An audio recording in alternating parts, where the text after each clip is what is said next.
Okay, good morning, everyone. We're continuing in the Zera Shimshon. We're in Parshat Teitzei. We're in Ois Gimel. Before we begin, we have to acknowledge that today is the yard site of the Zera Shimshon. Reb Shimshon Chaim ben Nachman Michal Nachmani. And we ask that the learning that we're going to do today and the learning that we're going to do throughout the year from his Sefer should be Li'ulei Nishmas the Baal Zera Shimshon.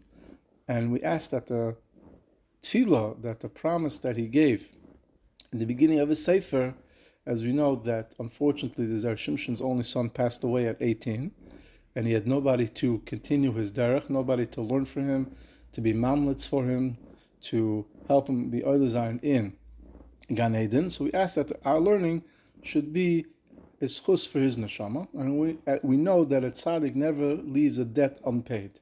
So therefore, befrat, on the day of a yard site or in Shemayim, they give a tzaddik more attention to his bakashas, to his tefillos. So we ask that he should intercede on our behalf and to be mali mishalas libenu. We ask he should be melas yosher for us. All the more so as we know, growing up, I never heard of the Zera Shimshon. I think most people never heard of the Zera Shimshon. For 150 years, it was a sefer that was unknown to most of Klal Yisrael, and for reason that only in Shemayim they know, the last 15 years, Baruch Hashem, the Sefer has marbir mafritz throughout Klal Yisrael. This is the kamat, nobody that has not heard of the Zera Shimshon or have not at least seen something about this Sefer, the Zera Shimshon. So you see that in Shemayim they wanted the Sefer to be marbir befrat in our days.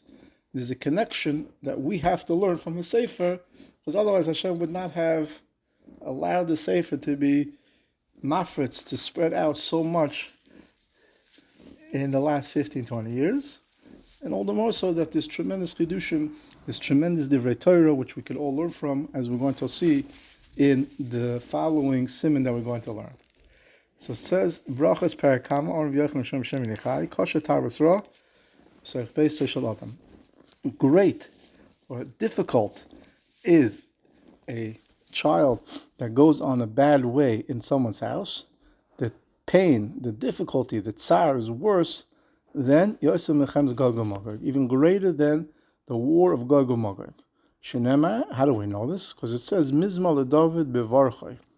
It says that when Dovid HaMelech is talking about, he's saying Tehillim on the Maisa, where Avshalom is trying to kill him, he said a mizmar when David was running away from Avshalom. V'ksiv ba'asrei Hashem marabit tzarei. How great are my tormentors, right? How great or how many are my tormentors?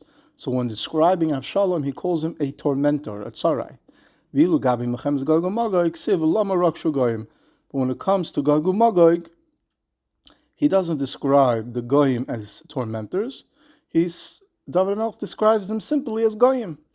V'ilu rabit tzarei like siv. And Rashi explains, Lama Rok Shugoyim, that Dovid HaMelech means to say, what benefit do the Goyim have to try to gang up in Klal Yisrael? Which seems to indicate that it's a Davar Kal, the Gog Magog is not going to be anything.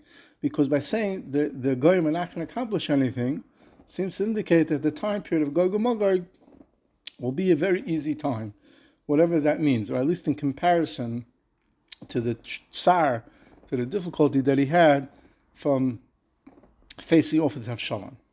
So all the Rishonim ask on Rashi, what is Rashi adding that the Gemara didn't already tell us? The Gemara already told us that what? That the difficulty of Avshalom is greater than the difficulty of Gog and Magog. Rashi says, how do we know that? Because Dovid HaMelech seems to say that the Goyim will not gain anything from trying to gang up in Klal Yisrael. So the Mefarshim ask, I already know that because it doesn't say the word Sarai. So what's Rashi coming to add? The second question is from the Marsha, that Dovid HaMelech, when describing Avshalom, says, Ma Rabu Tzarai, how great, how many are my tormentors? And Dovid HaMelech repeats himself and says that he has many tormentors. So Marsha seems to indicate that that's a repetition in Dovid HaMelech's description of his situation with Avshalom. First he says, how great or how many are my tormentors? and I have many tormentors. So what's the difference? What's the David HaMelech adding by repeating twice that many people are trying to cause him tsar? Yesh loyma shezeh yuvan b'mash noida bechevlei Mashiach yutzaris merubel Yisrael. We know that during the days of Chevlei Mashiach, during the days of Gog and Magog, there will be tremendous tzaras in Klal Yisrael. A purification after purification, which means Hashem has to send us tzaras in order for us to do tshuva. One tshuva will not be enough. We will need to have multiple tshuvas. Be'Parak Chala, it says, Yosef v'layachimenu, b'toikef atzaros, and due to the depth of the tzaros, the heaviness of the tsar, it's impossible that somebody from Klal Yisrael would not go off the derech. And this is actually what they want to accomplish. Let's cut off their cords. Let us have them throw away their connection to Hashem. They may not say it openly, but what the Goyim want is ultimately that we should turn away from Hashem. We should convert to their religion. Mikol Shekain, Mashiach ben Yosef, Asalamos, befrat the Mashiach ben Yosef is supposed to die, but Mechamazu, ki di'isa v'sech the sukkah. V'hine af beDovid, shebarach mipnei Avshalom, amrinu perchala, he Dovid ba ad harosh. Even Dovid HaMelech, when he was running from Avshalom, it says in Sanhedrin, Daf Kuv Zayin, that Dovid HaMelech came to the mountain, Asher yishtachavu sham l'Elokim. Rabbi Yehuda Marav. Rabbi Yehuda Marav says an amazing thing. He says an amazing thing on this pasuk. He says that Bikesh Dovid lavoid avodah zara, that Dovid HaMelech wanted to serve avodah zara. So great was the tsar that he had from Avshalom trying to kill him, that it seems to be, which we really have to understand, it's not the scope of the shir right now, that Dovid HaMelech wanted to serve avodah zara. Amalei Chushei Ha'arachi. Chushei Ha'arachi was one of David's advisors. It says, Yomer Melech Kamoischa, the great king like you, was one of the four legs of Hashem's kisei, that there's no one that Hashem loves more than you who will do such a thing. Right? You were outcast from your family. You were sent to the desert on your own. You had to face off animals. You were the embarrassment of your family. Chushei Ha'arachi tells David HaMelech, and you never once thought, even for a moment, not to abandon Hashem. And now, you're going to serve avodah zara? Amalei melech kamoisi yargis benoi, a king like me should kill his son? I'd rather do avodah zara, said David HaMelech, than have to kill my son. Zehu apshat, shama rabu tzara pnei, shani muchrach la'avod avodah zara, machmas b'nei Avshalom. What David HaMelech is saying is, I have two tzaras.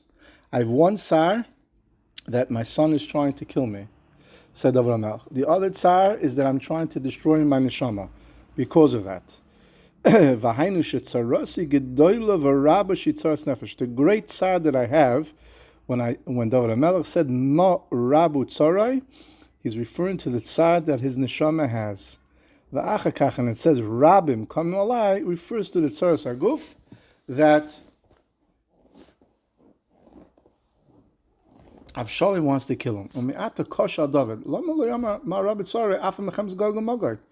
So we still have to understand why, when it comes to Milchemes Gog and Magog, which we know is very severe, why didn't David HaMelech say the same thing? Ma Rabu Tzarai by Gog and Magog. As we explained, that the tsar of Gog and Magog will be so great that it will also cause people of Klal Yisrael to go away from HaKadosh Baruch Hu.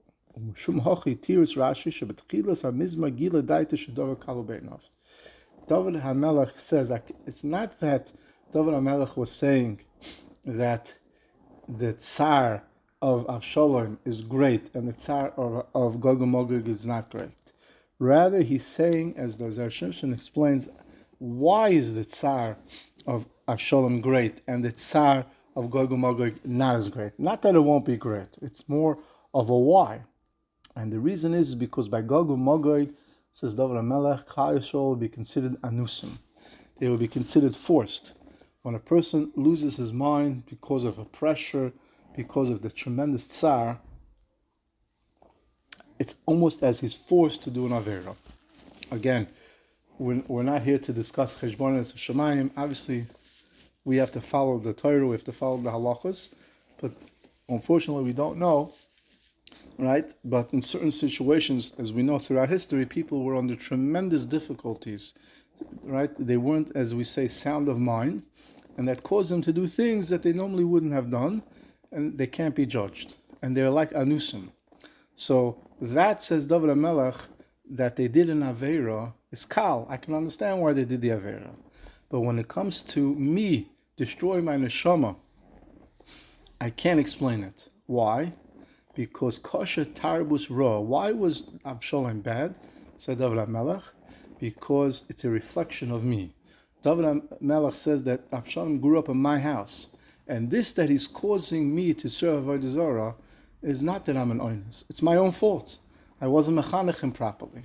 Right? If chas v'shalom, a person's child eats nevelis u'trefes and he serves it to him, so whose fault is it? It's the parents' fault. Again, we're not talking about today, obviously.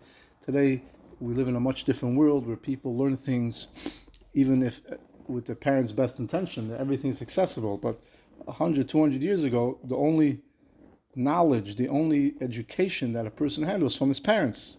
There was no other school, colleges, universities, YouTubes, all these things that a person could learn anything. The only education that a person had was from his parents. So Dovid HaMelech said, why is Avshalom causing me to do Avodah Zarah? It's only because I didn't mechanech him properly. As the Gemara says, when a lady who's engaged is mezana with someone else, the Torah says, look at the parents, look at what you grew up, look what you raised. So whose fault is it? It's the parents' fault. And so much so that when they stone this lady, they stone the lady in front of her parents' house to teach the people that the parents are ultimately responsible for the children's action. Now again, today, fortunately or unfortunately, is a much different situation. People learn things from all different sorts of places, so the parents really almost have no control today. But in the days of Dovid HaMelech, he said, Marabu Tzarai, why is so great? Tarbus Ra, because it's a reflection of me. As opposed to Gog and Magog, yes, there will be tremendous tsar, but it won't be the same level of tsar on the neshama because they are oinsim. They are forced because they won't become Klal Yisrael, won't become sound of mind. So the Melech is actually saying that the days of Gog and Magog could even be greater and worse than the days that Avshalom was trying to kill him.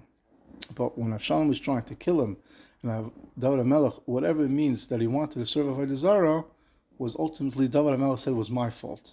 When Klal Yisrael does Averis and falls off the path, it's not their fault. It's only an oinus. And therefore he could not describe those days as Ma'rabu Tzarai, because it wasn't a tsar in the neshama. And Memela, as we see from here, the diuk that the Zera Shimshon makes on this pasuk, and today's learning should be Lilei Nishmasai, and he should be a Me'etz Yosha for us. Amen.